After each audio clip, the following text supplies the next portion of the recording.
welcome to the second season of Chats with the Chairman. I'm your host and IICRC Board of Director Chairman, Kevin Pearson, and we got a good show for you today. I'm really excited about our guest, but first, if you have any questions that we don't get to during this show, go ahead and feel free to email me at kpearson@iicrcnet.org. That's my email address, and I'll get back with you, right away. So today on the show, we have all the way from Australia, Scott McFadzen, who is an IICRC approved instructor, has a school, and he also has a flood house down there. So welcome to the show, Scott McFadzen.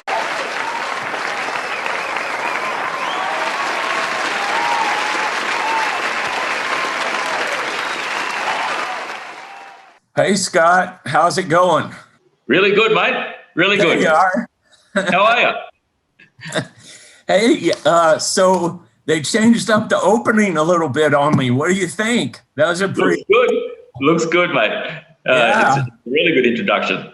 Right. I don't know where those photos came from. Hey, so I understand a couple weeks ago you told me that you had an Australian take on something that happened in season 1 of Chats with the Chairman on the second episode with Robert Pettyjohn. And Robert, if you remember, made us all a banana and mayonnaise sandwich. Now, to me, that just sounds totally disgusting. So Not right. Robert swears up and down it's good, but you're telling me a couple of weeks ago that you have an improvement on that.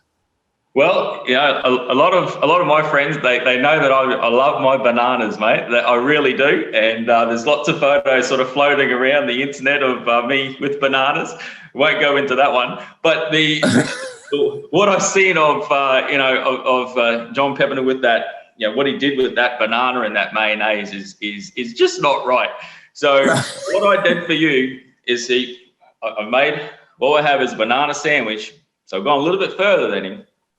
Okay. You've got to have fresh white bread. Very, very fresh. Go down to the baker. I did this morning. Went down to my bakery. Beautiful butter. Got to have lots of butter. Right. Then you got to saute up. Rachel Adams will actually like this. Saute up the bananas, you see. So I've sauteed them up.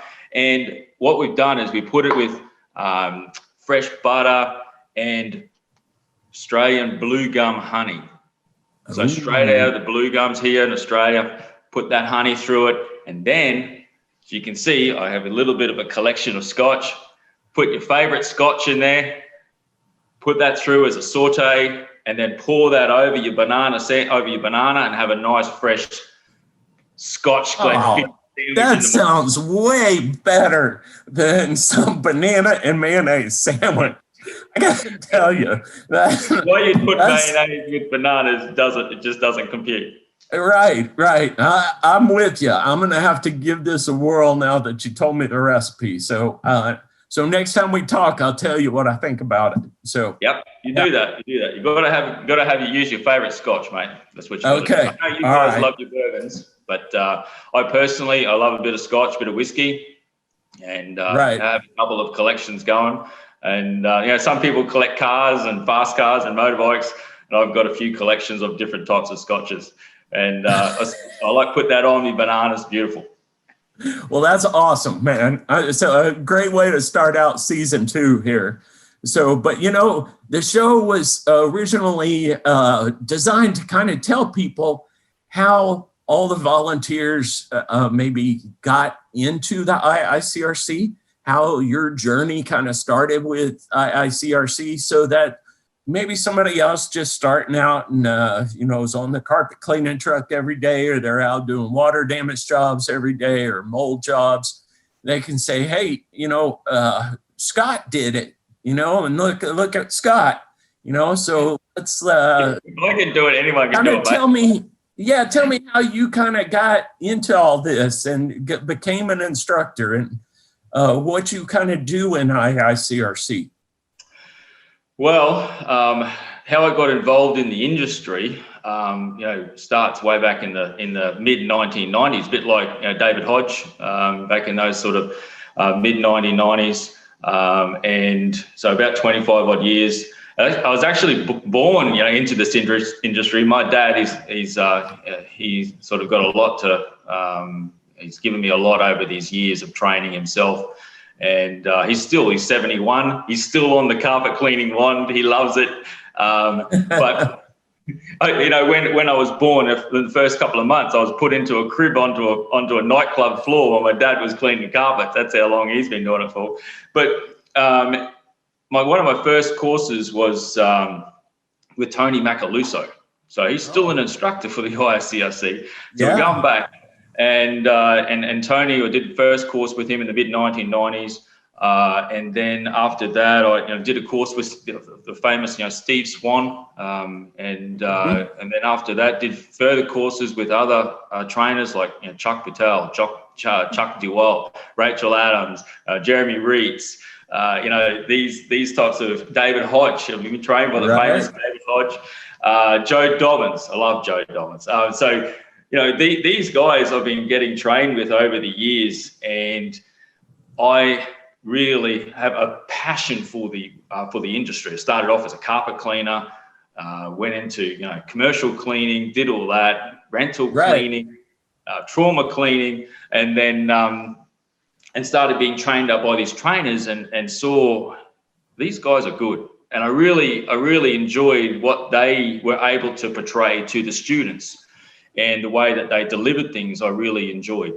And and I took that in. I thought, I really, over these years of being able to do what I've been able to do, helping other people in disaster situations, for example, and then see these young technicians coming through, I think they really need to be trained up as well. So I sort of thought, well, I think it's time to be a trainer. Jenny Boimel, 6 years ago, she sort of noticed that I wanted to do that, and Jenny, put me through to make me a trainer, and that's where it started. So this year I got my 5-year pin with the IICRC, so that was good. I seen that through the AIM convention this year. So thanks very much for that. We got me 5-year pin. But yeah, it's been a wonderful journey, and I've got a lot to thank the other instructors that have instructed me, over that 25-year period. Been able to get information off them and the way that they teach their students, and so I really tried to copy as much as I can with them and the way that they portray themselves as good instructors. So yeah, so you bring up a good point. I got a lot of instructors that I took classes with over the years too, that really kind of help you along your journey. So yeah. Hey, one thing I forgot, Scott, if people have questions for us, they can put it into the Q&A section at the bottom of the screen. They can hit that button and you can ask Scott or I a question, and we'll get to it. We'll see it and get to it. Let's just hope James Toll doesn't ask anything about using hot dog water to make a banana sandwich or something, because heaven forbid James Toll kind of get into this and kind of ruin the banana sandwich thing, because what you said really makes sense. I see that James Toll and Rachel Adams thing going on the internet. That gets pretty wild, that. Right. Hey, so what, down in Australia, one of the strategic plan goals in the strategic plan that our CEO, Mike Dakduke, and I kind of set out this year was to increase the number of registrants and, overseas, not in the U.S. So down in Australia, UK, even Canada, Japan, all the, countries outside the U.S. And kind of tell me what you see your vision for IICRC being down in Australia, and kind of what's going right now down there. We see a lot of new registrants. There's been a large move forward with the IICRC probably in the last 12 months. Really have noticed that specifically with the classes that we do. A lot of new companies that, over 20 years I've never heard of that are joining and wanting to do more training with the IICRC, and which is great. For what we want to see is a consistency in the industry, whether it be the carpet cleaning or the restoration industry. We have those standards there that are, and currently we have new ones being developed. And so that is being, what you could say, it's the insurance companies, other associations, are really taking hold of that. They've noticed that, the IICRC standards is a way forward, that standard of care that we do need to follow. It is there for a reason.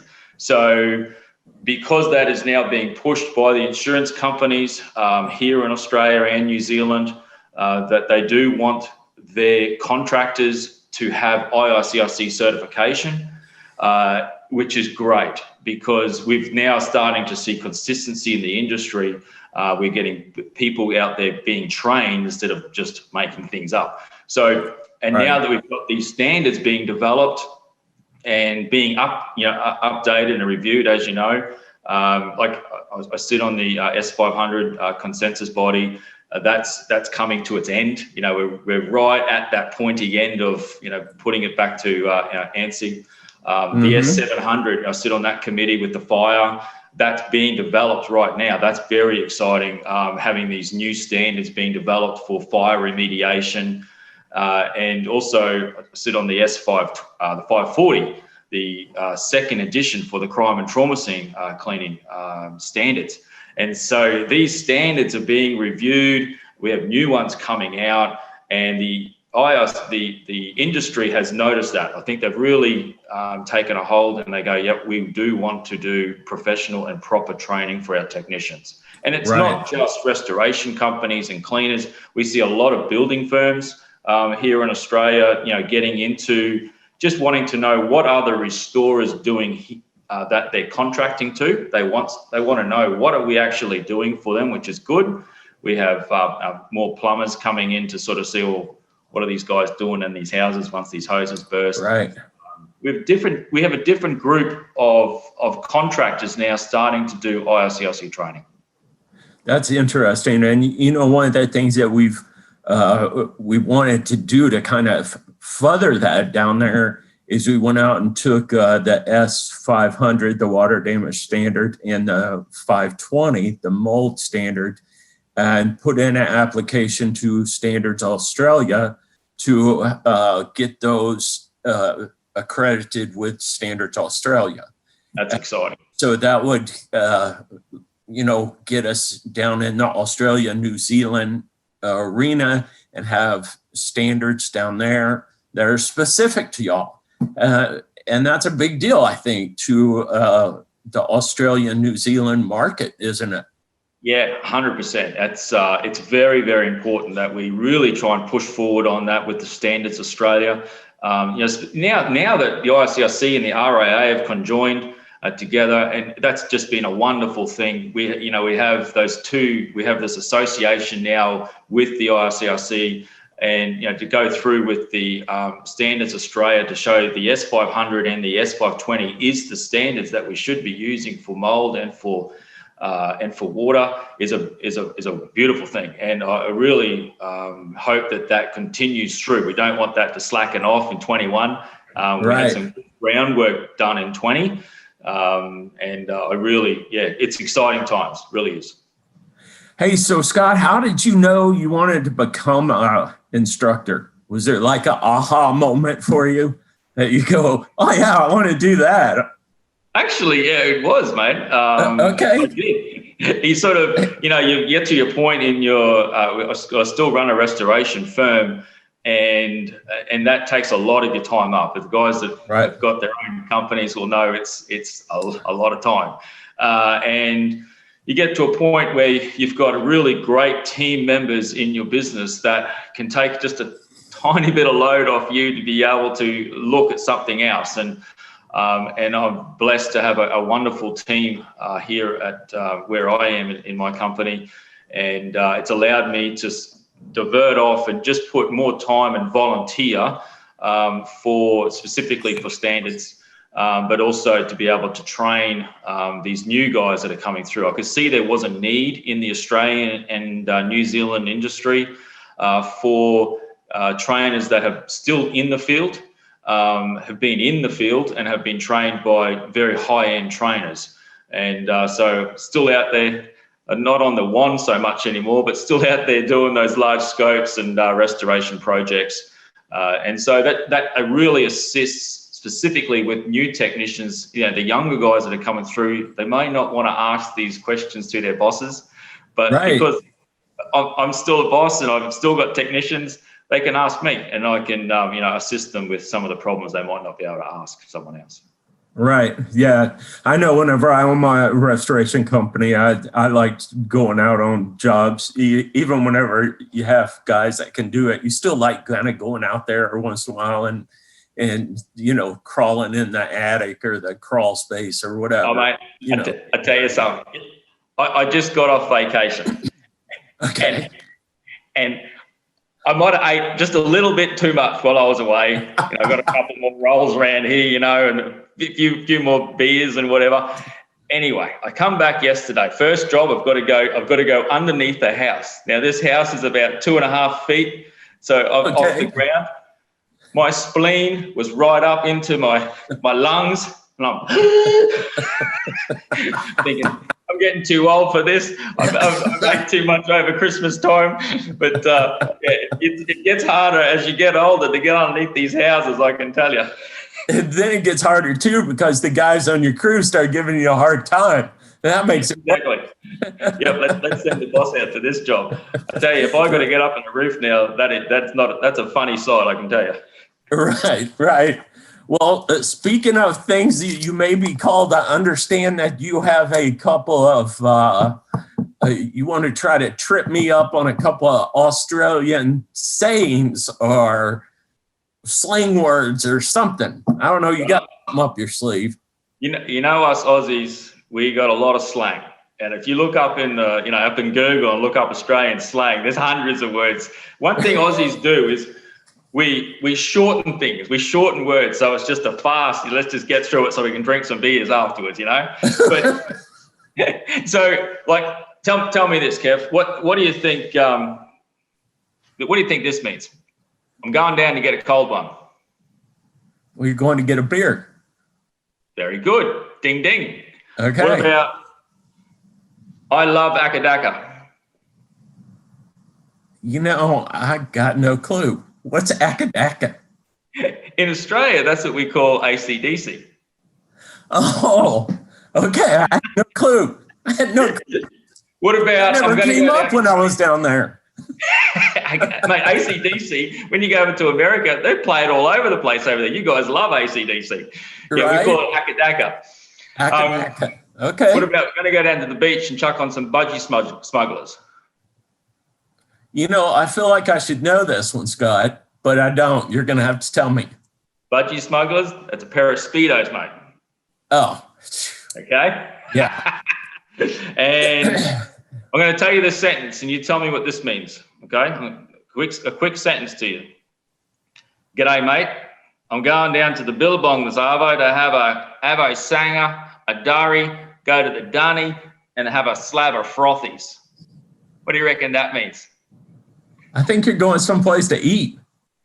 We're going down to eat. We have an avo sanger. So it's an avocado sandwich, all right? If you're going for a durry, you're going for a bit of a ciggy, smoke, I don't smoke, but the guys that do, it's a ciggy. And a slab of frothies is a slab of beer or a carton of beer, all right? Okay. So these guys, if you get onto the Aussie slang stuff, mate, she gets pretty rough. Right. Well, I think our Texas sayings are pretty tame then compared to some of those sayings. Have you got any American slang?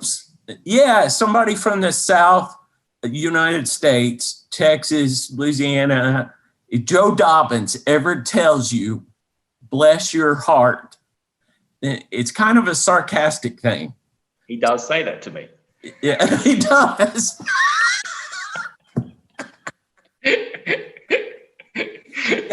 Yeah. So, I was thinking of another one for you that I ran across the other day. Something that we kind of say a lot around my house is, you can put your boots in the oven, but that doesn't make them biscuits. I'm going to use that. I like that. Okay. All right. So, hey, I think we got a couple of poll questions, Scott. Now, just to be clear, I'm not sure that I know the answer to one of these. So, how many IICRC certified technicians are there in Australia? And then the poll question is, how many IICRC instructors are there worldwide? Wow. You think you know the answer to either one of those? I think I might know number two. You think I'd know about Australia, wouldn't you? But I know there's been a pretty large increase over the last 12 months in Australia and New Zealand. Right. Is this including New Zealand? Yeah, I think so. Australia and New Zealand, we usually kind of include them as one market. This would be the Asia region. Yes. Yeah. So, yeah, I was kind of thinking it was going to be 2004 certified technicians in Australia. That was what I was unsure about, but I knew there was 185 instructors worldwide. So, 185 instructors, I thought. Yeah. That's good. We got a lot of people who got that right. Yeah, most definitely. That's awesome. That's a lot of instructors. 185. Definitely. Good. Yeah. So, hey, during the pandemic, Scott, how has this affected you down there in Australia? With, has it affected your instructing any, or your any of that? What's going on there? 2020, when you start talking about the pandemic, for me personally, it really hit home pretty quick. My mum and dad, they were on that boat in Japan that got the first COVID, and so they were stuck on that for 2 weeks through their isolation. Then they were police escorted out of Japan. They had to fly into the top of Australia. It's a city up there called Darwin. Then from there, they had to be police escorted in a bus down to this a campsite out in the desert sort of thing.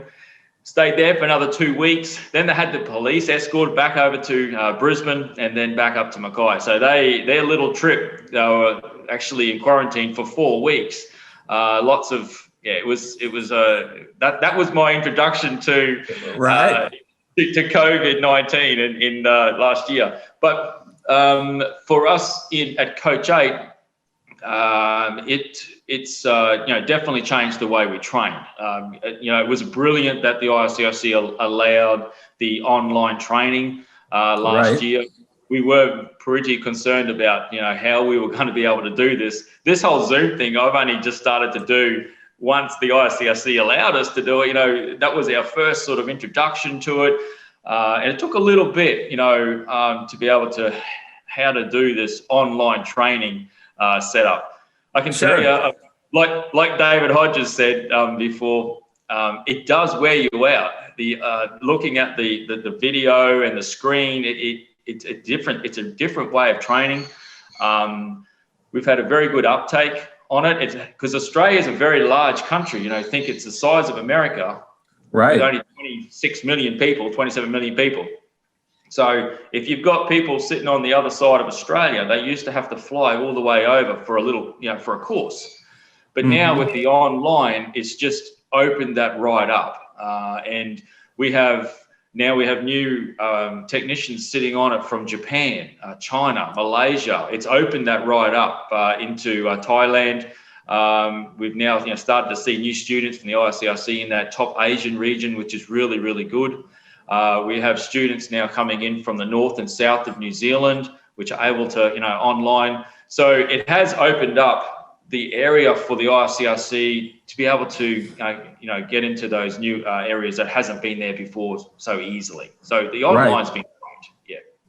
That's awesome. That's really good to hear. As I talk with instructors, and many of them had reservations about it whenever we first announced that. And then the more people have gotten to go and do their own Zoom classes and stuff like this, I think people are really kind of embracing it and seeing exactly what you said. So I still much prefer, Kevin, hands-on. I agree. You can't beat it. But for us right now, with the way that COVID is sort of floating around, just today they announced that Australia had its first day of no community transfer, which is great. So we'll start to see some changes within our borders. But I just don't know if we're going to be putting any live classes for maybe, until June. We'll have a look and see what's going on for the next 6 months. Right. Interesting. Hey, let's get in one trivia question here before we wrap it up for the day. We got a trivia question. You can answer this with the Q&A button at the bottom of your screen. So, and I believe today's giveaway is a hat, but here's the question. How many IICRC certifications are offered via live stream? Stay cool with this adjustable IICRC hat. Its nylon material is lightweight, protects you from UVs, and is moisture wicking.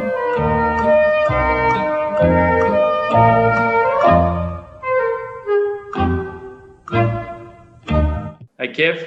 What? Yeah. How come I don't have one of them? Your guess. How many classes are live streamed?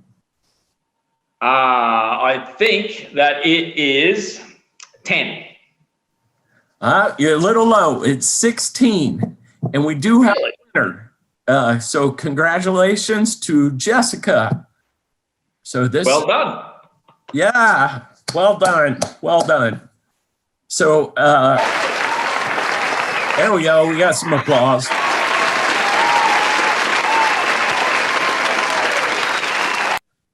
That's a big applause for Jessica. Well done.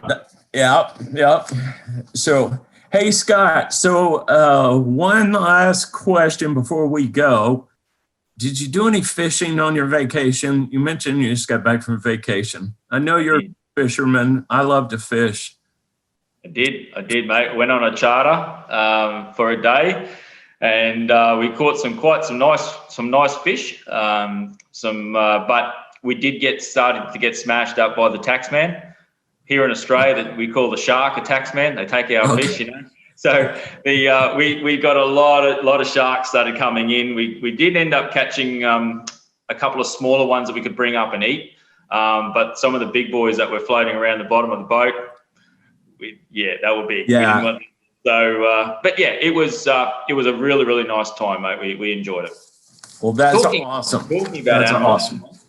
Talking about animals. Do you like my cowhide chair here, mate? I know you love your cows as a cowboy. Right. Yeah. I like your black and white cowhide chair there. That's cowhide chair. I see you've got some animals hanging off behind you, and I sit on this animal. Yeah, they're all decked out with their cowboy hat today. So nice Stensons. Yeah, you got to keep them looking good, Yeah, they look good, mate. Hey, so I think we're right at the bottom at 5:30 Central Time, my time. So we're about ready to wrap it up. But hey, I wanted to say thanks for being on the show. It's been a pleasure, and I think we just ran out of time. I think we could have talked for another 30 minutes or so, about IICRC and a few other things, but I really appreciate the time. Thanks very much, Kevin, for having me on here. And also, I want to say thanks to the ladies of the IICRC. They have been brilliant for the IICRC over this last 12 months, getting all these meetings and everything together. They've been brilliant. So, and thanks to everyone in the consensus bodies doing a fabulous volunteer job.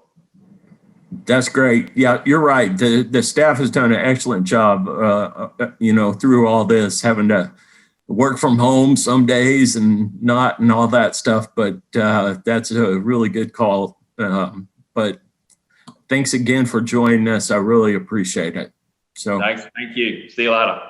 All right. Scott McFadzen.